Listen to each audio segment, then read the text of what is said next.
तो योगी जी होते कौन हैं बक्कल उतारने वाले? क्या देश में संविधान नहीं है, कानून नहीं है, जज नहीं है, जुडिशियरी नहीं है, अदालत नहीं है? ये बयान योगी जी कैसे दे सकते हैं? पूरे भारत के ठेकेदार हैं योगी जी।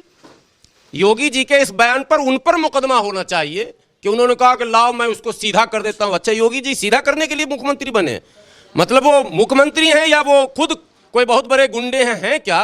अबू आसिम आजमी और योगी आदित्यनाथ एक हैं, दोनों भारत को तोड़ने वाले हैं। जहां उन्होंने जबरदस्ती मुसलमानों को बुलडोजर चला के मलियामेट कर दिया, जहां उन्होंने भाषण में दिया कि कब्रों से निकाल के इनकी मां बहनों की हम ऐसी तैसी कर देंगे, वहां कोई तारीफ करेगा?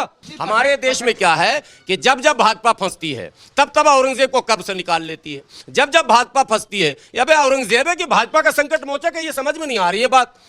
पर चुनाव में औरंगजेब आए थे, फिर कब्र में चले गए। यूपी चुनाव में आए थे वो, आप लोगों ने देखा कि नहीं देखा? वीडियो देख लीजिएगा आप अपने चैनल का भी। अगर औरंगजेब ना होगा तो दोबारा मैं कभी चैनल में बोलूंगा नहीं। औरंगजेब जो है वो मुक्तिदाता बन गया है भाजपा का, औरंगजेब संकट मोचक बन गया भाजपा का, औरंगजेब नैया खेवनहार बन गया भाजपा का। औरंगजेब के सहारे आप सरकार चलाओगे? अबू आसिम आजमी के बयान की भी हम निंदा करते हैं, योगी आदित्यनाथ जी के बयान की भी हम निंदा करते हैं। कुछ नहीं, मैंने हिंदुओं को पहचान दे दी। अरे भाई, भगवान राम आए पहचान नहीं दिए, भगवान कृष्ण आए पहचान नहीं दिए, इतने बड़े बड़े ऋषि मुनि आए धरती पर, किन्होंने पहचान नहीं दिया? ये योगी जी आए पहचान हो गया हिंदुओं का।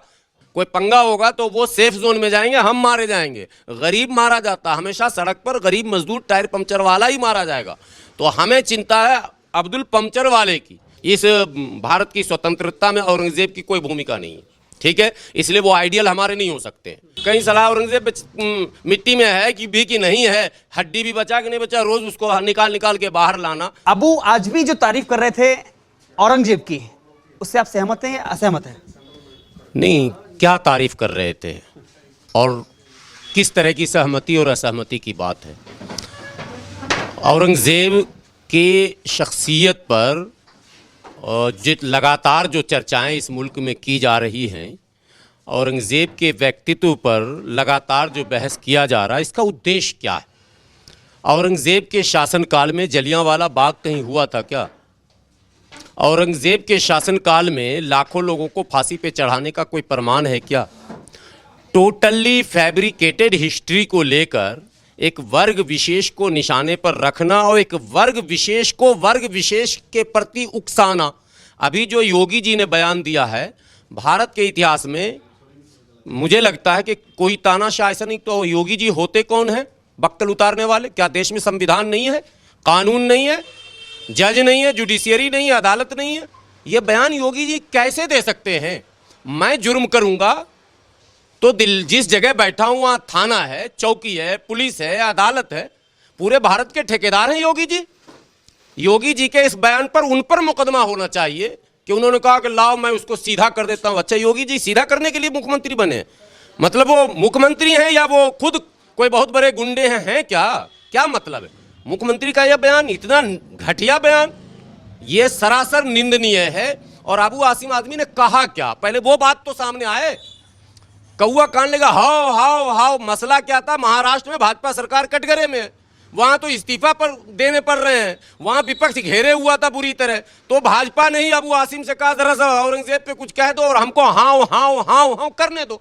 ये सब मिली भगत है। मुस्लिम लीडरों का इस्तेमाल इस देश में मुसलमानों के खिलाफ नफरत फैलाने के लिए किया जा रहा। मुस्लिम लीडरों का, मुस्लिम पार्टियों का, मुस्लिम नेताओं का, मुस्लिम मौलानाओं का लगातार भाजपा और आरएसएस इस्तेमाल कर रही है नफरत के लिए। और इसमें मुसलमान बराबर के शरीक हैं, बराबर के शामिल हैं। क्यों इस तरह का बयान इस टाइम दिया गया जब सरकार को विपक्ष घेर रही थी? जिन मुद्दों पर घेर रही थी उन मुद्दों पर रहना चाहिए था। आप भी उसी सदन के सदस्य थे तो आपको भी उसी मुद्दे पर रहना चाहिए। अबू आसिम आजमी और योगी आदित्यनाथ एक हैं, दोनों भारत को तोड़ने वाले हैं, दोनों गलत रास्ते पर हैं। बेजरूरत देखिए, हिस्ट्री में जहां पर औरंगजेब ने कुछ अच्छा किया होगा लोग अच्छा कहेंगे, जहां पर बुरा क्या होगा जब हिस्ट्री पढ़ेंगे तो ऐसा नहीं योगी आदित्यनाथ जी ने अच्छा काम नहीं किया। अरे भाई, जहां अच्छा काम किया वहां अच्छा लिखा जाएगा। लेकिन जहां उन्होंने जबरदस्ती मुसलमानों को बुलडोजर चला के मलियामेट कर दिया, जहां उन्होंने भाषण में दिया कि कब्रों से निकाल के इनकी मां बहनों की हम ऐसी तैसी कर देंगे, वहां कोई तारीफ करेगा? दोनों मुद्दे होते हैं, हर व्यक्ति का निगेटिव और पॉजिटिव होता है। औरंगजेब के सारे 49 साल के शासनकाल में कहीं कुछ अच्छा ही नहीं, सारे इतिहासकार को मार दोगे गोली। विशंबर नाथ पांडे से बड़े योगी जी हैं। विशंबर नाथ पांडे एक राज्य के गवर्नर रह चुके हैं। विशंबर नाथ पांडे प्रोफेसर थे, सुनिए, विशंबर नाथ पांडे राज्यसभा के सदस्य रहे। उनकी लिखी किताब में औरंगजेब की तारीफ है। योगी जी को अगर बहुत ज्यादा मारने की का शौक है तो विशंबर नाथ पांडे के जाके कब्र पे, अब कब्र तो उनका है ही नहीं, उनको तो जलाया गया, तो वहां जहां जलाया गया वहीं जाके हंगामा करें कि भाई ये वही उसके खानदान से नफरत करने लगे। ऐलान करें कि विशंबर नाथ पांडे के खानदान का जितना आदमी होगा उसको हम हिंदू धर्म से निकल, चूंकि आजकल तो ठेकेदारी भी यही कर रहे हैं, यही निकालते भी, यही शामिल भी करते हैं, ठीक है। तो ये राहुल गांधी को निकालते हैं, अखिलेश को निकालते हैं, तेजस्वी को निकालते हैं, ममता को, सबको निकाल देते हैं और वसीम रिजवी को शामिल कर लेते हैं। तो सारा ठेका तो अभी इनके पास है, कॉपीराइट है। लेकिन ये सरासर गलत है, ये पैटर्न देश में नहीं चलना चाहिए। बेवजह औरंगजेब हिस्ट्री का एक पार्ट है, एक शासक था।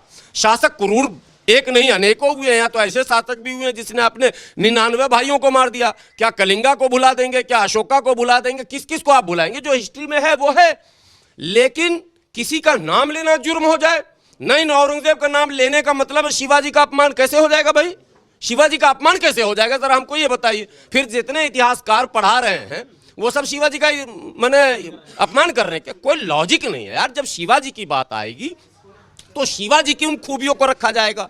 जब महाराणा प्रताप का जिक्र आएगा वो चैप्टर होता है। मान लीजिए आज महाराणा प्रताप जी की पुण्यतिथि हो या जन्म तिथि हो, तो हम उनकी बात करेंगे ना। उसमें अगर कोई उनके मतलब उन पहलुओं को, जो पहलू नहीं भी रखने चाहिए, मिथ्या उसमें थोपे, वो समाज की नजर में अपराध है कि एक्स्ट्रा आप बना रहे हैं, कुछ आपने फैब्रिकेटेड कर लिया। किसी के घर में मैयत होगा और आप जाकर हंसेंगे तो लोग क्या कहेंगे आपको? पागल कहेंगे। सुनिए, किसी के घर में शादी हो और आप जाकर रोएंगे तो लोग आपको क्या कहेंगे? पागल कहेंगे। इसी तरह से विषय जो हो उस विषय पर बात होनी चाहिए। हमारे देश में क्या है कि जब जब भाजपा फंसती है तब तब औरंगजेब को कब्र से निकाल लेती है। जब जब भाजपा फंसती है, या भाई औरंगजेब है कि भाजपा का संकट मोचक है, ये समझ में नहीं आ रही है बात। पर चुनाव में औरंगजेब आए थे, फिर कब्र में चले गए। यूपी चुनाव में आए थे वो, आप लोगों ने देखा कि नहीं देखा? वीडियो देख लीजिएगा आप अपने चैनल का भी। अगर औरंगजेब ना होगा तो दोबारा मैं कभी चैनल में बोलूंगा नहीं। 2022 के चुनाव में औरंगजेब आए थे, पूरा उत्तर प्रदेश भ्रमण किए, फिर चले गए कब्र में। फिर महाकुंभ में जब फंसे, जहां गिनती नहीं इनके पास है, कितने लोगों ने डुबकी लगाई उसका आंकड़ा है, लेकिन कितने लोगों ने प्राण त्याग दिया उसका आंकड़ा नहीं है साहब। तो औरंगजेब आ गया ना वहां, औरंगजेब बचाएगा। औरंगजेब जो है वो मुक्तिदाता बन गया है भाजपा का। औरंगजेब संकट मोचक बन गया भाजपा का। औरंगजेब नैया खेवनहार बन गया भाजपा का। औरंगजेब के सहारे आप सरकार चलाओगे, रोजी रोटी पर बहस होने नहीं दोगे, लॉ एंड ऑर्डर पर बहस होने नहीं दोगे। जब विपक्ष कटघरे में आपको घेरेगा तो उसको हिंदू विरोधी कहने लगोगे।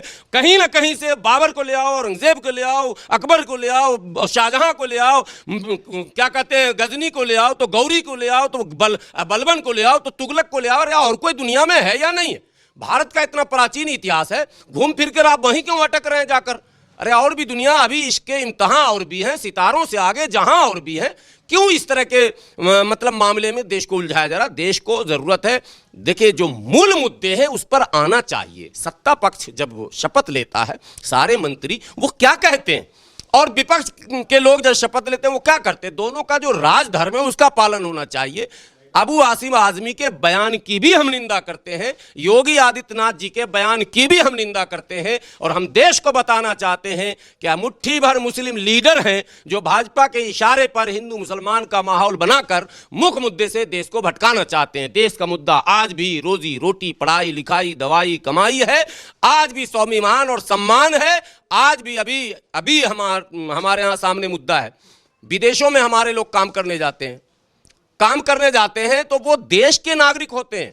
उनके साथ कुछ भी होता है उसकी जिम्मेदारी देश की होती है। लेकिन यहाँ तो लावारिस छोड़ा जा रहा।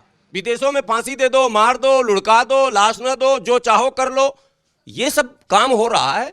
तो मुद्दे से भटकाने के लिए ये बेवक्त की शहनाई, मुद्दे अभी क्या होने चाहिए समझिए ना, उस मुद्दे पर कुछ बहस कर लीजिए। 2026 का क्या प्लान है, 27 का क्या प्लान है, 28 में क्या करने जा रहे हैं आप? अब तक आपने क्या किया? कुछ नहीं, मैंने हिंदुओं को सम्मान दे दिया। अच्छा, इससे पहले हिंदुओं को सम्मान ही नहीं था। कुछ नहीं, मैंने हिंदुओं को पहचान दे दी। अरे भाई, भगवान राम आए पहचान नहीं दिए, भगवान कृष्ण आए पहचान नहीं दिए, इतने बड़े बड़े ऋषि मुनि आए धरती पर, किन्होंने पहचान नहीं दिया? ये योगी जी आए, पहचान हो गया हिंदुओं का। और हिंदू भाई मान भी रहे हैं कि योगी है तो हिंदू है। अब क्या कीजिएगा, इसमें तो हम कुछ बोल नहीं सकते। जब हमारे हिंदू भाई भी इतने भोले भाले हैं कि वो कहते हैं योगी है तो हिंदू है, नहीं तो नहीं है, लिखते हैं सोशल मीडिया पर, तो फिर तो कुछ कहा नहीं जा सकता। दो मुस्लिम नेताओं के जो बयान हैं, जो विवाद की जड़ अभी जो बने हुए हैं, जिसमें उन्होंने कहा, परफेक्ट अगर वाक्य की बात करें तो अबू आजमी कहते हैं कि औरंगजेब दरिया दिल इंसान थे, जिस पर एकनाथ शिंदे कहते हैं यह हमारे शिवाजी का अपमान है। और इधर योगी आदित्यनाथ का बयान आपने सुन ही लिया है। उधर इमरान मसूद कह रहे हैं कि औरंगजेब बादशाह था, कोई क्रूर नहीं था। नहीं, बादशाह था ये तो दुनिया जान रही है। हर बादशाह के दो पहलू हैं, ठीक है, और कोई ऐसा बादशाह नहीं है जो किसी न किसी के सामने दरिया दिली ना दिखाया हो। सैकड़ों ऐसी कहानियां हैं जिसमें दरिया दिली भी दिखती है, लेकिन सैकड़ों ऐसी कहानियां जहां क्रूरता भी प्रकट होती है। तो जहां क्रूरता पर चर्चा हो वहां उसकी क्रूरता की व्याख्या होगी। चर्चा इसलिए ज्यादा है क्योंकि छावा फिल्म के बाद में ये जो चर्चा आई है, नहीं, और जो औरंगजेब का जो नाम आया है, क्योंकि तो- छावा में जो दर्शाया गया है, जो दिखाया गया है, उसके बाद ही चर्चा ज्यादा हुई है। छावा फिल्म के डायरेक्टर ने तो स्वयं कह दिया कि ये मतलब काल्पनिक है। और देखिए, फिल्में काल्पनिक होती हैं, कल्पनाओं पर आधारित होती हैं। ये अलग बात है कि समाज का चित्रण होता है फिल्मों के माध्यम से, समाज के कुछ अनछुए पहलू को उजागर किया जाता है, ये सारी बातें हैं। लेकिन फिल्म है, हम लोग प्यार को प्यार ही रहने दो, कोई नाम न दो, फिल्म को फिल्म ही रहने दो यार। सबको धर्म समझ में बात नहीं आता। इस्लाम में तो फिल्म देखना भी मना हमारे यहाँ, हम उसको क्यों चर्चे में लाएं? लेकिन बहरहाल लोगों ने चर्चे में लाया तो आ गई बात, आई तो आई। छावा अपनी जगह, उनको चलने दीजिए, वो हिस्ट्री का पार्ट नहीं। हिस्ट्री वो है जो एनसीईआरटी लिखती है, जो बच्चों को पढ़ाया जाता है, जो पाठ्यक्रम में सम्मिलित है, वही इतिहास है। बात समझिए। इसका तो विरोध हो रहा है कि आज तक पाठ्यक्रम में गलत अरे भाई, अब ये तो इसका हम जवाब नहीं दे सकते हैं ना। इसका जवाब तो वो तमाम सरकारें देंगी जिनके निर्देशन में वो लिखे गए हैं, ठीक है। और अगर वो लिखा गया तो उसको तो रिव्यू का अधिकार सारे सरकार को है ना। ऐसा नहीं कि सरकार अंतिम लकीर है, अंतिम यहाँ कोई नहीं है। डेमोक्रेसी में सबके पास सबके पास सब। कोर्ट में भी आप देखेंगे तो इस कोर्ट से हारे वहाँ चले गए, वहाँ से वैसे ही रिव्यू का अधिकार है। हर सरकार आती है, नई एजुकेशन पॉलिसी लाती है, फिर नए सिस्टम से उसको रिव्यू करती है, तो शामिल करें ना भाई, कौन विरोध कर रहा है?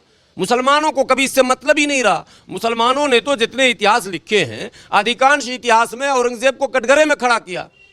अधिकांश ब्राह्मणों ने जितने इतिहास लिखे हैं, जिस पर आप आरोप उन्होंने औरंगजेब की महिमा मंडन किया। अब हम क्या करें इसमें? हम क्या कर सकते हैं? मैंने जो विशंबर दास पांडे की नाम बताई, विशंबर नाथ पांडे एक बहुत बड़े इतिहासकार माने जाते हैं, पढ़ाया भी जाता है। तो उन्होंने औरंगजेब की इतनी महिमा मंडन की है और इतना ज़्यादा लिखा है कि अबू आसिम आज़मी ने तो कुछ नहीं, तो एक लाइन बोला, या इमरान मसूद तो एक लाइन बोले, कुछ बोले ही नहीं। उन्होंने तो कई किताबें लिख दी हैं उनके मैंने तारीफ में, ये कह लें आप, उनके सकारात्मक पहलुओं पर प्रकाश डाला है।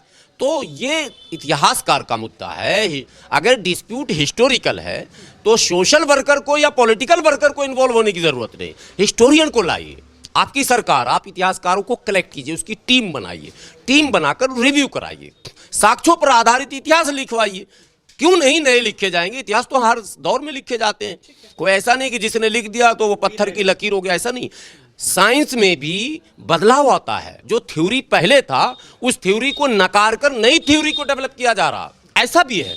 तो इतिहास में भी ये चीज़ है कि धारणाएं अगर कोई बन गई है, किसी ने गलत लिख दिया है या उसने अपने मन से कुछ उसमें डाल दिया है, किसी को कद किसी का छोटा करने के लिए या किसी का बड़ा करने के लिए, तो उसको बदला जा सकता है भाई। अबू आजमी ने अपने बयान पर माफी मांगी है, उन्होंने बयान को वापस लिया है, तो अच्छी बात है।